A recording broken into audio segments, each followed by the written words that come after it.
Recording in progress.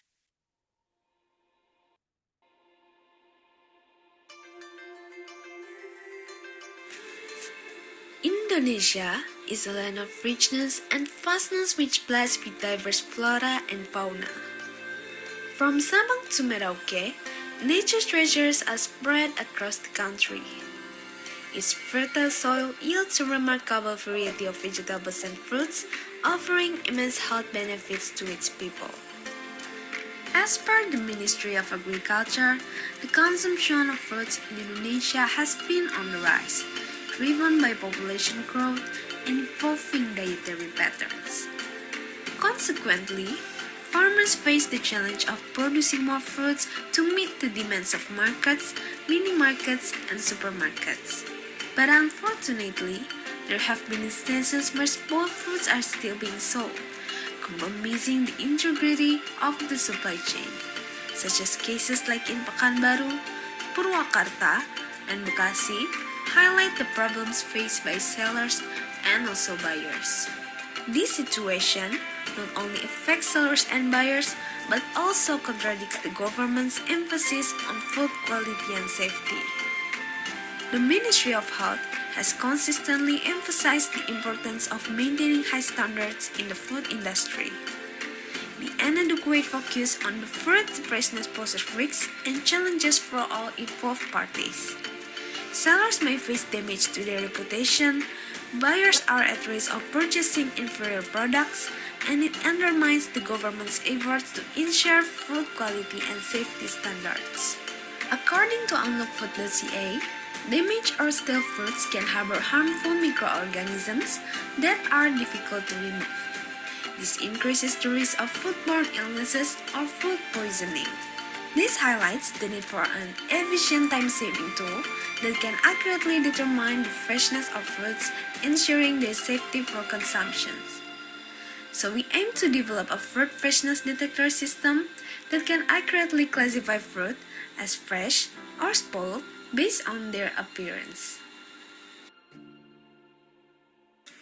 I'm going to explain about our group project application, Fresh Fruit Detection. In the home, there are sign in and sign up button. In the sign in layout, you need to input email and password or using Google account to sign in. In the sign up layout, you need to input email, password, and confirm password to sign up the account.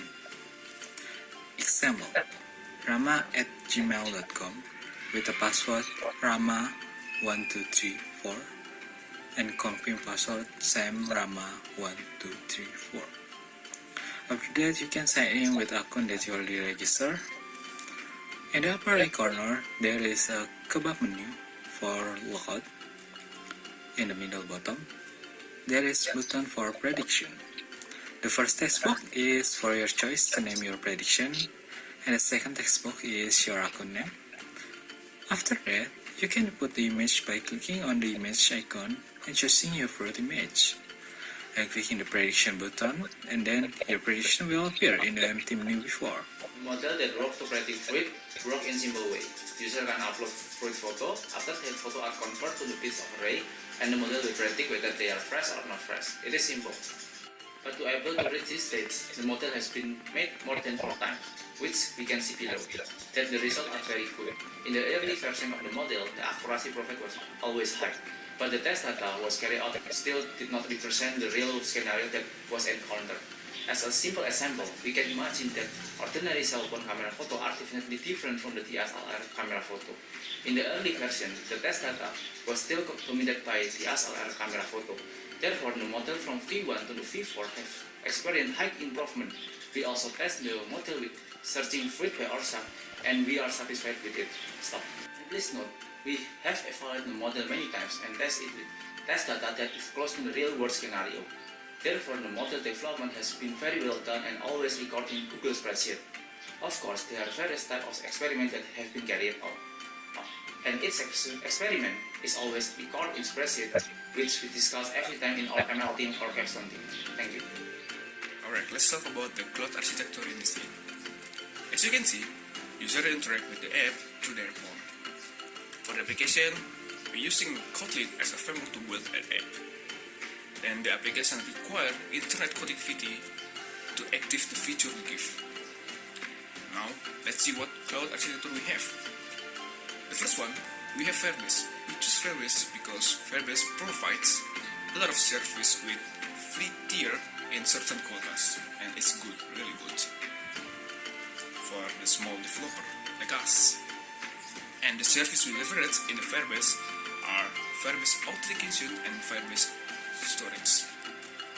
For the Firebase Authentication, we using those authentication management, and it provides the option to use a Google as authentication, and it's really helpful. Additionally, we utilize Firebase Storage, which provides a free 1 gigabyte for the storage, and it's really nice. For deploying the machine learning model and API, we're using Cloud Run. In the Cloud Run, we have a Flask as a framework to manage the model and routes in the API. We deploy to Cloud Run because Cloud Run is really easy and user-friendly nature. That's it for the Azure Cloud. Thank you. Let's take a look at our application, Presence Detector, and compare it with a similar application, Fruit and Veg Detector. Here are the key points of comparisons. As we compare the two applications, it is clear that Presence Detector excels in several areas. Our application provides a user-friendly interface with quick response and easy-to-understand feature. It also allows users to capture photos from both the gallery and the camera, although rear camera capture is a planned feature. While the other application has an advantage in the ability to use the camera directly, our development roadmap will adding this feature to our application as well. Overall, Presence Detector offers a more comprehensive and user-friendly experience, ensuring accurate fruit freshness detection and providing convenient feature for our user. Next, let's take a look at our team roadmap. It outlines the key steps we will be taking to complete our application and reach the beta release. We have also planned for budgeting restriction and identified the roles we will need for our team. Here's a brief overview of the budgeting restriction and needed roles. Now, let's discuss the important project milestone.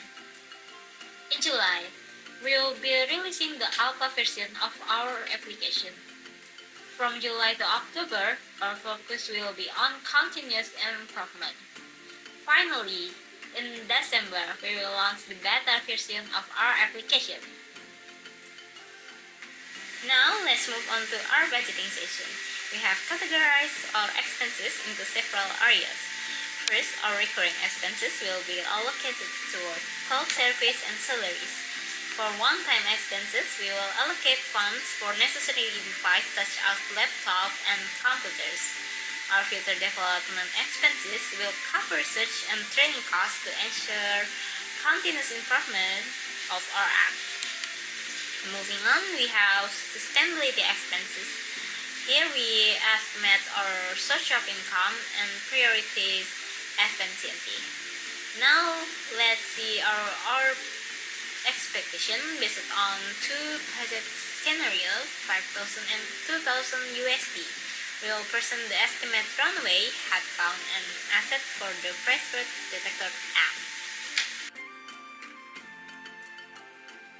Hi, this is Bastian.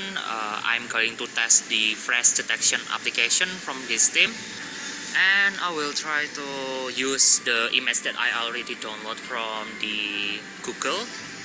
First, I'm gonna use fresh orange, and let's click this. Okay, it's correctly predicted. I will try to do the stale one. I will use this image from Google and try to predict it again. Okay, it's another correct prediction, I see. And yeah, my first impression of this application is has a great UI, great design, easy to use, and also the prediction is spot on, is correctly predicted. I think that's it from me. Thank you.